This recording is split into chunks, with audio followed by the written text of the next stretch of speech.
जय हिंद दोस्तों, Vande Mataram. America, China और ताइवान एक बार फिर से आमने सामने आ चुके हैं। अब कई लोग इस बात का अंदेशा जता रहे हैं कि जैसा कि रूस और यूक्रेन के बीच में युद्ध देखने को मिला था, कुछ वैसा ही यहाँ पर चाइना और ताइवान के बीच में भी हो सकता है। और चाइना ने सीधे तौर पर अमेरिका को धमकी भी दी थी कि भाई अमेरिका बिल्कुल भी ताइवान में दखलंदाजी ना करे। और इन सब चीज़ों के बीच में ताइवान को लेकर चाइना ने भारत को भी धमकी दी है कि भाई भारत अपने काम से काम रखे।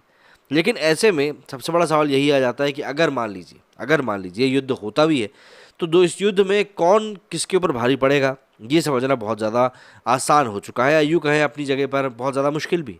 क्योंकि अगर आप देखें तो ऑन पेपर रशिया यूक्रेन को सिर्फ एक दिन में ख़त्म कर सकता था, लेकिन आज 2 महीने से ज़्यादा टाइम हो चुका है, लेकिन उसके बाद भी ये लड़ाई बदस्तूर जारी है। तो ऐसे में क्यों ताइवान भारी पड़ सकता है चाइना पे, यही जानने वाले हैं हम लोग इस वीडियो में।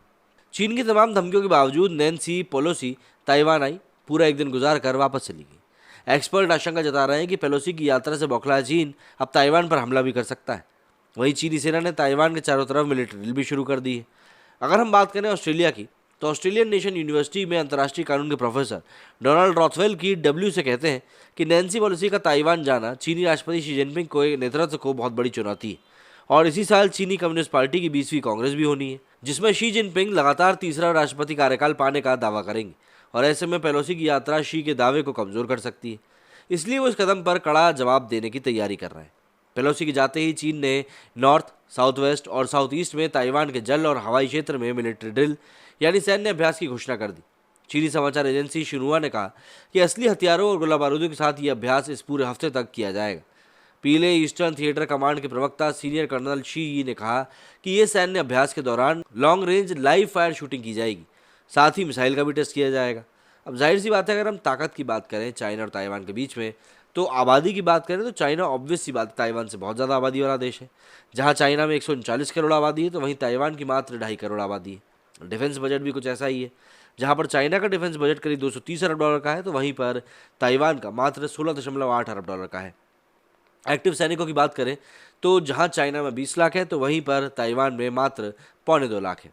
रिजर्व सैनिक की बात करें तो इसमें ज़रूर ताइवान का जो पड़ला है वो भारी पड़ता है, क्योंकि रिजर्व सैनिक की अगर बात करते हैं तो यहाँ पर चाइना के पास 5 लाख है, तो वहीं ताइवान के पास 15 लाख है। टैंक की बात करें तो चाइना के पास 5200 है, तो वहीं ताइवान के पास में 1100 है। तोप खाने की बात करें तो यहाँ पर भी चाइना का पड़ला भारी है। चाइना के पास लगभग 5,854 तोपें हैं, तो वहीं ताइवान के पास 1,667 तोपें हैं। एयरक्राफ्ट की बात करें तो यहाँ पर चाइना के पास 3285, तो ताइवान के पास 741 है। और वहीं अगर हम समुद्री फ्लीट की बात करें तो यहाँ पर पोत के मामले में 777 है चाइना के पास और 117 है ताइवान के पास। लेकिन इस तुलना में ताइवान भले ही कमज़ोर दिख रहा हो, लेकिन उसे जीतना आसान नहीं होगा। ताइवान ने जंग की कंडीशन में 5 स्ट्रैटेजी ऑलरेडी बना के रखी है। पहली स्ट्रैटेजी की अगर हम बात करें तो चीन ने हमला किया तो अमेरिका मदद करेगा। देखिए, ताइवान को कुछ ही देशों ने मान्यता दी हुई। ताइवान को ज़्यादातर देश चीन का हिस्सा मानते हैं।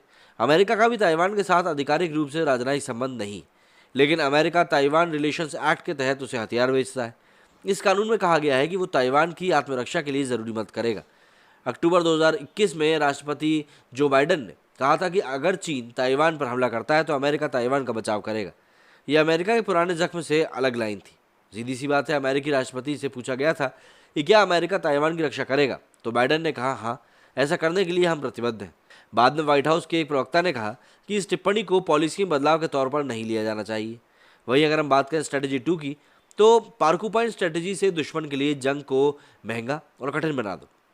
देखिए, चीन और ताइवान के बीच में तनाव ऐतिहासिक है। 1940 के दशक में गृह युद्ध के दौरान चीन और ताइवान अलग हुए थे। इसके बाद से ताइवान खुद को एक इंडिपेंडेंट देश बताता है, जबकि चीन उसे अपने प्रोविंस के तौर पर देखता है और ज़रूरत पड़ने पर बलपूर्वक मिला लेने की बात भी करता है। यानी ताइवान पर चीन के हमले का खतरा दशकों से बना हुआ है। ताइवान ने चीन जैसी विशाल शक्ति से निपटने के लिए एसिमेट्रिक वॉरफेयर के मेथड को अपनाया है। इसे पार्कुपाइन स्ट्रेटेजी भी कहा जाता है। इसके उद्देश्य हमले को दुश्मन के लिए ज़्यादा से ज़्यादा कठिन और महंगा बनाने का होता है। ताइवान ने एंटी एयर, एंटी टैंक और एंटी शिप हथियारों और गोला बारूदों के बड़े भंडार को इकट्ठा करके रखा है। इसमें ड्रोन और mobile coastal defence cruise missile मतलब कि CDCM जैसे कम लागत वाले युद्धपोत शामिल हैं। ये चीन के महंगे नेवल शिप और नेवल इक्विपमेंट्स को नष्ट करने के लिए कैपेसिटी रखते हैं। स्टेल्थ फास्ट और अटैक क्राफ्ट की बात करें या फिर मिनिएचर मिसाइल की बात करें तो ये बहुत ज़्यादा सस्ते होते हैं, लेकिन ये काफ़ी प्रभावी मिलिट्री इक्विपमेंट है। इन्हें ताइवान के बंदरगाहों में मछली पकड़ने वाली नौकाओं के बीच फैलाया जा सकता है। समुद्री माइंस और फास्ट माइन लेइंग शिप किसी भी प्रकार से हमलावर नौसेना के लैंडिंग ऑपरेशन को जटिल बना सकती है। वहीं अगर हम बात करें तो मल्टी लेयर्ड सी डिफेंस से चीन की हर फ्लीट पर नजर रखी जा रही है। ताइवान दरअसल चारों तरफ समुद्र से घिरा हुआ है। ताइवान पर कब्जा करने के लिए चीन को बड़ी संख्या में सैनिक, बख्तरबंद वाहन, हथियार, गोला बारूद, फूड, मेडिकल सप्लाई और फ्यूल को उस पार ले जाने की जरूरत होगी। और ये सब संभव है केवल समंदर से, क्योंकि एयरलिफ्ट और विमानों के बेड़े में सीमित क्षमता होती है। ताइवान के इलाके में द्वीपों की एक श्रृंखला भी है, इसमें से कुछ चीनी तटों के पास है। इन द्वीपों पर पहले से लगे निगरानी इक्विपमेंट चीन के तटों से चलने वाले पहले एलिट्स या बेड़े का पता लगा सकते हैं। इससे ताइवान की सेना को मल्टी लेयर्ड सी डिफेंस के लिए पर्याप्त टाइम मिल जाएगा। इससे पहले कि पीएलए के जवान ताइवान की ज़मीन पर उतरें और ऑपरेशन शुरू करें, उन्हें ताइवान के समुद्री माइंस, फास्ट अटैक क्राफ्ट और मिसाइल असॉल्ट बोट के साथ लैंड बेस्ड नौसैनिकों से का भी सामना करना पड़ेगा। वहीं पीएलए की कंडीशन काफ़ी कमज़ोर हो जाएगी। अगर हम चौथी स्ट्रेटेजी की बात करें तो वह है गोरिल्ला वार।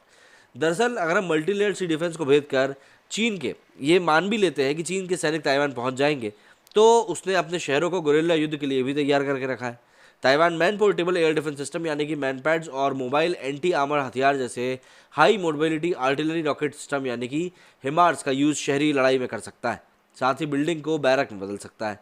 आरएनडी फाउंडेशन की 2017 की रिपोर्ट के मुताबिक ताइवान में मिलिट्री रिजर्व सिस्टम में 25 लाख लोग हैं और 10 लाख सिविल डिफेंस वॉलंटियर्स हैं।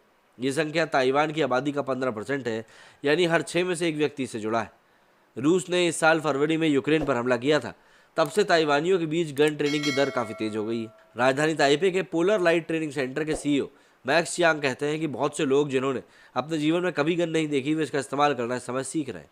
वहीं अगर हम पांचवी और आखिरी स्ट्रेटजी की बात करें तो डिफेंस सिस्टम से डिफेंड, मतलब युद्ध के समय ताइवान की टैक्टिक अपने डिफेंस सिस्टम जैसे कि एयरक्राफ्ट या फिर एंटी बैलिस्टिक डिफेंस सिस्टम को बचाने की होगी। इन्हीं डिफेंस सिस्टम से ताइवान चीन की बैलिस्टिक मिसाइल को इंटरसेप्ट करके ख़त्म कर देगा।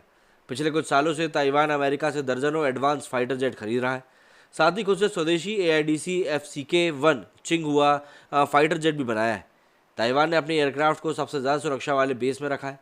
साथ ही पायलट्स को एयरपोर्ट्स पर बमबारी होने की कंडीशन में हाईवे पर एयरक्राफ्ट उतारने की ट्रेनिंग दी गई है। इसके साथ ही अमेरिका ने युद्ध की कंडीशन में ताइवान को डिफेंस सिस्टम और इंटेलिजेंस सपोर्ट देने की बात करी है। इन सभी उपायों से ताइवान को चीन को ये संदेश देने में मदद मिलेगी कि यदि युद्ध छिड़ता है तो ये लंबा, महंगा और काफ़ी ज़्यादा खून खराबे वाला होगा। और वैसे भी चाइना इस कंडीशन में तो बिल्कुल भी नहीं है कि वो भारत के साथ साथ ताइवान से ही पंगा ले सके, क्योंकि देखिए आप माने या ना माने पर चाइना की भी इकोनॉमिक कंडीशन कोई बहुत अच्छी नहीं है। अभी उसने अपने ही देश के लोगों के लिए बैंक के दरवाजे बंद कर दिए थे, तो आप खुद समझ सकते हैं कि चाइना की इकोनॉमिक हालत भी कोई बहुत बेहतर नहीं है। बस बात यह है कि चाइना वाले अपनी बात को बाहर जाने से रोकने में काफ़ी सक्षम है और वही चीज़ यहाँ पर हो भी रही है। मेरी इस वीडियो में फिलहाल इतना ही। जय हिंद, जय भारत।